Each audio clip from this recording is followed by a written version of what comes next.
विहानी की बात सुनकर रंभा ने आकर पीछे से उसके बाल पकड़ लिए, जिस पर विहानी जोर से चिल्ला पड़ी। मेरी दोनों बेटियां कहीं भी जाए, कुछ भी करे, तुझे इससे क्या मतलब? हाँ, तुझसे अपने कामों पर ध्यान नहीं दिया जाता है क्या? चाची मुझे माफ कर दीजिए, मेरे बाल। चाची माफ, प्लीज प्लीज माफी, मेरे बाल छोड़ दीजिए। सुन, मेरी दोनों बेटियों को कल रिश्ते वाले देखने आ रहे हैं और तुझे सारा काम संभालना है, साथ ही घर की सजावट भी करनी है, और एक भी गलती ना हो जाए वरना घर से बाहर निकाल कर खड़ा कर दूंगी। विहानी को यह बात सुनकर एक बड़ा झटका लगा कि उसकी दोनों बहनों को कल रिश्ते देखने वाले आ रहे थे और उसे इस बात का पता भी नहीं चला। उसे अपने काम छोड़कर घर के कामों में लगना पड़ा।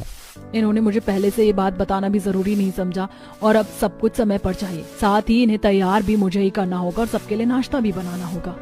समय पर काम निपटाने की वजह से विहानी को देर रात तक घर की सफाई और सजावट करनी पड़ी। वहीं बाकी सब घर में बेसुध होकर सो रहे थे। अगले दिन लड़के वाले रंभा के घर आ पहुंचे। अरे वाह रंभा जी, आपका घर तो बड़ा ही सुंदर लग रहा है, काफी अच्छे से सजावट की हुई है आपने। अरे आशा जी, मैं कहाँ आप घर की सजावटें कर सकती हूँ, ये तो मेरी बेटियों की कलाकारी है, उन्होंने ही हमारे घर को स्वर्ग बना रखा है। रंभा मीठी छुरी बनकर सबसे इस तरह झूठ बोल रही थी कि किसी को पता ही नहीं चल पा रहा था। कुछ देर बाद विहानी अपनी दोनों बहनों को तैयार करके सबके सामने लेकर आई, जिसे देखते ही रंभा का मुंह बन गया। ये देखो, अभी तो तारीफ हुई और इसने 2 मिनट में ही शर्मिंदा भी कर दिया। कम से कम खुद तो थोड़ी तैयार हो जाती, बासी मुंह ही उठकर चली आई है। अरे रंभा जी, क्या आपकी 3 बेटियां हैं? अरे नहीं, ये तो हमारी नौक। आप सबको मेरा नमस्कार। मैं रंभा चाची की जेठानी की बेटी हूँ, विहानी।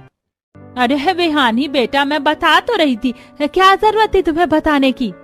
मुझे पता है अगर मैं चाची जी को बोलने देती तो वो जरूर मुझे इन सब के सामने अपनी नौकरानी साबित कर देती, लेकिन मैं घर के बाहर के लोगों में ये गलतफहमी नहीं बनने दूंगी। अब इसी तरह सभी ने मलाइका और रुचिका से बात की और दोनों का रिश्ता पक्का हो गया। वहीं आशा के छोटे बेटे करण को विहानी पहली झलक में ही पसंद आ गई और उसकी बड़ी बेटी करिश्मा को भी विहानी काफी अच्छी लगी। कुछ दिन बाद आशा ने रंभा से विहानी का रिश्ता करने की बात की। अरे इसके लिए तो मुझे अपनी जेठानी से बात करनी होगी, भला मैं कैसे रिश्ता लगवा सकती हूँ? अजीब बात कर रही है तुम्हारी सास भी। कान खोलकर सुन लीजिए मम्मी, वो हमारे ससुराल की बहू कभी नहीं बन सकती, वरना हम शादी नहीं करेंगे।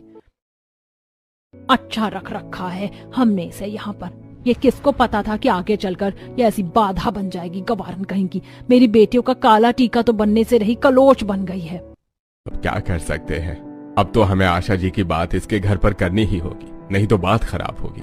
क्या पता इसके घर वाले ही रिश्ते से इनकार कर दे, वैसे वही उनके पास कुछ नहीं है।